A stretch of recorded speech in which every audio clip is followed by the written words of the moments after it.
4 agencies of the South Carolina Task Force who participated in Online Guardian. Without the efforts of each of these agencies and the assistance of the South Carolina Attorney General's office, this operation would not have been the success that it was in helping make it safer online for children.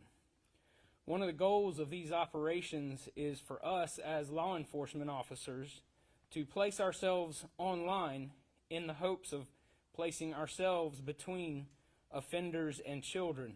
We would rather they contact us than a child online.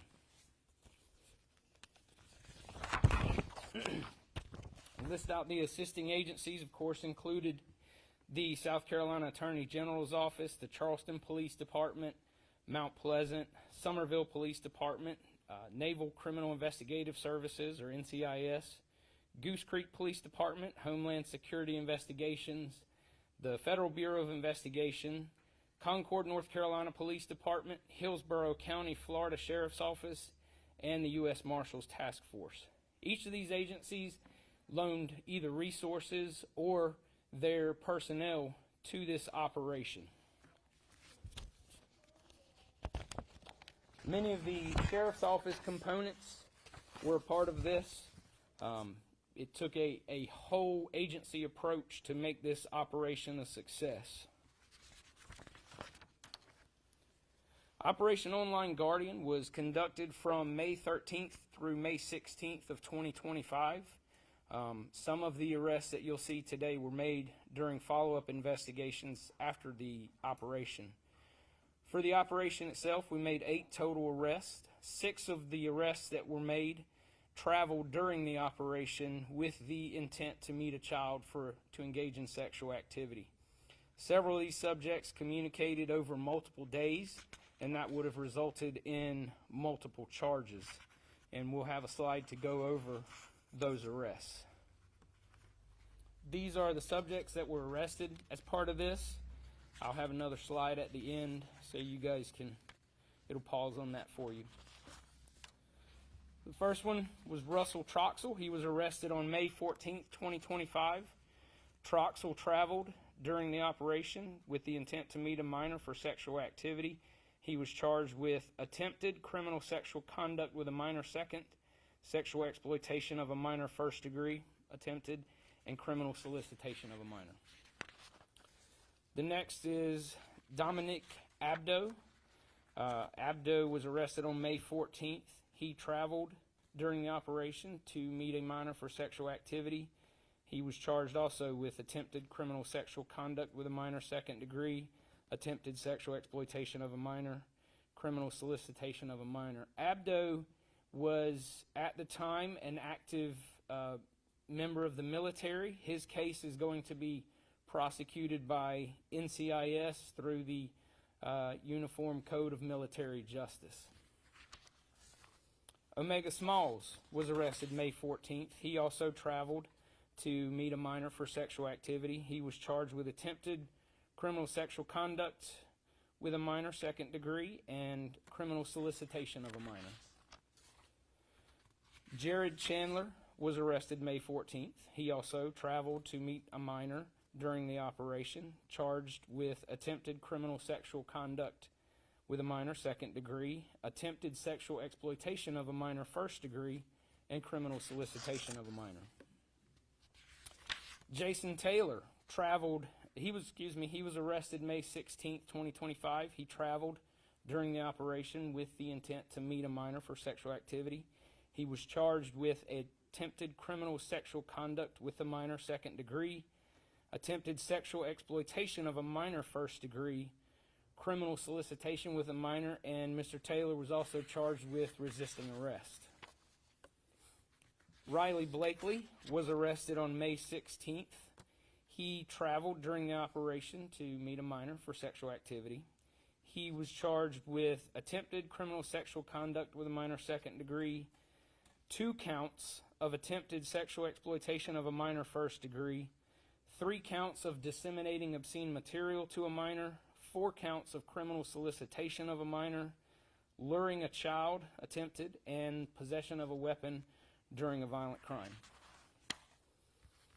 Joseph Scapitulo, was arrested November 6th, 2025. He was charged with 2 counts of attempted sexual exploitation of a minor first degree, 5 counts of criminal solicitation of a minor. He is a resident of Florida and either has been or is awaiting extradition from Florida. He was one of our follow-up cases that chatted for a period of time and racked up multiple charges. Mr. Matthew Wicker was arrested on November 13th, 2025. Wicker was charged with criminal solicitation of a minor. Mr. Wicker is a resident of North Carolina, where he chatted from. His extradition is pending. During the investigation, we found out that Mr. Wicker worked as a school bus aide for a school district on a bus with disabled children. So, for brief explanation of the charges that you've heard, all of these charges are felonies, and these are typically made during most of these operations. So the criminal sexual conduct with a minor second degree, that's any time an adult travels with the intent to have sexual activity with a minor. The second degree is because the minor that was portrayed was between 11 and 14 years old. The criminal solicitation of a minor is when an adult has a conversation with a minor about the sexual activity they want to engage in with that minor. Sexual exploitation of a minor first degree, of course, that would be attempted if it's an undercover officer, and that is when an adult requests the nude photos from a minor. Dissemination of obscene material to a minor is kind of the opposite direction. An adult sends obscene material to a minor. And luring of a child is when an adult attempts to have a child leave their residence or place of safety and go with that child for any unlawful purpose. We wanted to also give the community some victim resources. As you can see, there's several up there. The sheriff is going to speak to this as well. I wanted to address one of the disturbing trends that we've seen recently that has risen significantly, which is the online blackmail of children. A suspect or a bad actor online will solicit a nude or explicit image of a child, and then they will attempt to blackmail that child for gift cards or money or various things of value, sometimes additional images. And if that child, the blackmail will include that if the child doesn't cooperate with that, then the suspect will threaten to disseminate that child's images. The concern here is we have seen children harm themselves. Children get very afraid and believe their life is ruined over this. And our message is that your life is not ruined. You can and will get past this. We're here to help children and families with that. So please come to us. Please come to a trusted adult. There are laws in place. Gavin's Law was enacted in South Carolina in 2024 to combat this specific type of incident and crime. So please use these resources. Please call us. Let us help. Thank you all for being here today.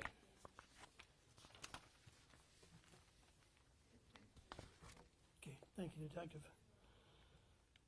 So in closing, make sure everybody understands every arrest made during this operation represents a potential tragedy prevented.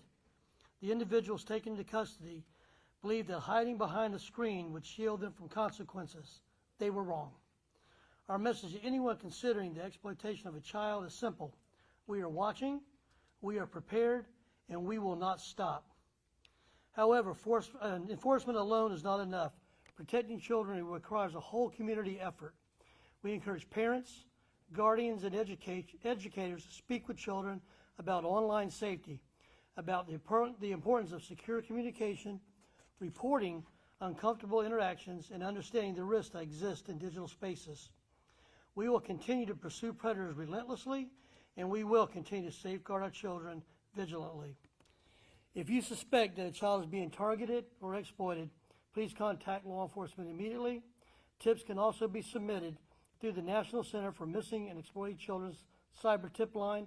That's 1-800-799-7233, 1-800-799-SAFE. Thank you for coming, and at this time we will take questions, and we will probably turn it to the subject matter expert as you asked. So go ahead and please. Talk to me about what parents should be looking for, parents or family members should be looking for in terms of warning signs or that this might be going on with their child. Good question. Detective, anything Yes, else? sir. We encourage any digital device use to try to be kept in common areas of homes where things can be supervised.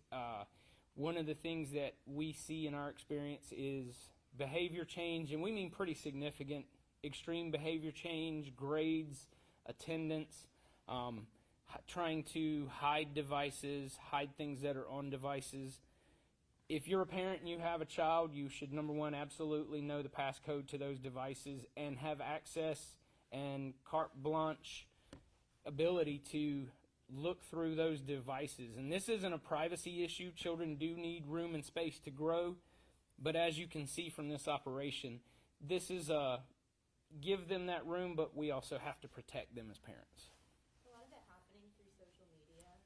It is. So everything that we did was on various forms of social media that are available, and there is not one in particular site or app. Unfortunately, you have to be vigilant on all of them. Can you talk to me a little bit about how all these agencies have worked together? I saw a lot of it. Yeah. So many of the investigators that you see up here are trained in online chatting and portraying these undercover personas. So several of the investigators assisted with us during the operation as an undercover chatter. Other agencies assisted during follow-ups, such as the Marshal Service, in apprehending these offenders who were in other states. And the reason we were able to charge those offenders is they communicated while we were in our jurisdiction here. So they were trying to victimize our local children. And HSI lent us analyst resources. The FBI lent us several different resources. Is this an issue in Charleston County because it's a populated area, or is this happening all over the country? Can you talk to me about that? So we see it everywhere. We have a fairly technologically inclined population here in Charleston County, but schools all over the nation have gone online. Most students have a Chromebook or have to use some type of digital device to do their schoolwork. Now, the school districts do a great job of managing those and supervising those devices, but we see this everywhere, rural communities in South Carolina and nationwide, because as you know, the internet goes worldwide. So the blackmail that I spoke to earlier, we see that coming from foreign countries but affecting our children here in both the U.S. and South Carolina. You mentioned, a school bus aide. Are you able to say if that was here or not? He was not a resident of South Carolina. Talk to me about the ages of which the children were portrayed and what kind of age range these perpetrators were trying to victimize. So it varies by each investigator. Each investigator, as part of their training and experience, comes up with their undercover persona, and they choose an age that fits whatever their investigation is going to involve. Now, when we do the ops, we keep the ages of the undercover personas 14 and below for the law and the charges, and that's just in general. When we see it with actual children online, the age range is significant. It can be anything from late teenagers to children younger than 10 we've seen as victims. Is this operation able to stop possibly a lot of further crimes from occurring? We would hope that it would serve as a deterrent effect for anyone watching this that has an interest in minors. Know that we are there, hopefully to be a shield between those people and the minors online. So we do hope that that's an effect of these operations. This is something you're continuing to work on? It is something that we do regularly, both as individual investigators and as a task force as a whole. How exactly do the investigators portray themselves as children? Are there images? Are there, like, selfies or anything like that? Or how There- exactly is it? Each investigator builds a backstory and identifies themselves as a minor. Couple more questions if you guys have one. What's something new that you guys learned that you guys will take to future investigations regarding these internet crimes against children? So there's always a new app, a new website, a new game site, and that's one of the messages that I would portray to parents as well. There are several popular ones that everybody knows as your most common social media. We find that unfortunately we have success, if you will, there. We have garnered investigations from those. So that's one of the biggest things that we learn is there's always a new app, a new place, and as soon as it happens, if there's children there, unfortunately there'll be those trying to victimize them there. What happens to these suspects once they're out of jail? I mean, do they go back to their communities? Are they put on some kind of list? So that would be dependent upon how their court case is disposed at the end of it. They're charged. These cases, other than the one that is going to be handled through the Military Code of Justice, will be prosecuted by the South Carolina Attorney General's office, case-by-case basis, based on the facts of the case as to what the outcome of that case will be. The majority of the suspects that we see that do get convicted are at least become registered sex offenders. Was this a number that you were expecting? Was it higher? Was it lower? It was right in our average. It was enough that we consider this quite a successful operation. I was gonna say, if you guys can mention the canines as well, while they're cute to look at, they do serve a purpose, so. So yeah, this is Canine Cypher. Cypher was donated to the Sheriff's Office by Defenders for Children, HEAL. And he is an electronic storage detection canine. So what Cypher does is when we go on search warrants for ICAC cases, we never know which digital device is going to hold evidence. He can locate those digital devices, be it a cell phone or USB, smartwatch, camera. If it has memory, they can locate it. So we take him on those search warrants and search warrants for other cases, any case involving an electronic device. We've had him since January of 2021, and he's 7 years old, and he's still doing a great job. And I'd also mention, you heard him talk a little bit, these chatters or undercovers, they see some pretty troubling things, and when they need to take a break during these operations, these dogs are also great therapy dogs, support dogs. It gives them a chance to disconnect from it and pet a friendly face. So it's just twofold. You know, they do the investigative part, but they also support all of our chatters in this room. So, well, thank you for your time. I don't know if you have any other questions. You can either go through our communications or PIO, and we'll be glad to help you. So thank you again, and thank you all for being here. I appreciate it.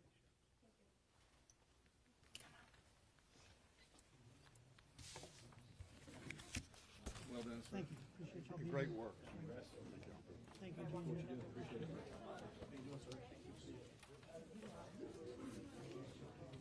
sir. Yeah, give me 1 second.